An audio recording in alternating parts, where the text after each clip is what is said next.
Development అంటుంది కదా, revival అని అంటుంది కదా. ఒక రివర్ అన్నప్పుడు రివర్ ఫార్మేషన్ వెనకాల ఒక ఇంపార్టెంట్ ఫిజియోలాజికల్ సిచ్యువేషన్ ఉంటుంది, సినారియో ఉంటుంది. అదేంటంటే బేసిన్. నదికి బేసిన్ ఉంటది, అర్థమవుతుందా? ఒక గోదావరి రివర్ ఉంది, గోదావరి రివర్ చుట్టూరు ఒక జియోగ్రఫికల్ సిచ్యువేషన్ ఉంటది.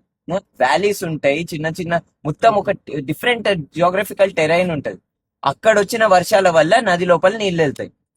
ఈ ఎంఆర్డిసిఎల్ ఏదైతుందో నదిని బేసిన్ పర్స్పెక్టివ్ నుంచి చూడట్లే, నదిని కెనాల్ పర్స్పెక్టివ్ నుంచి చూస్తుంది.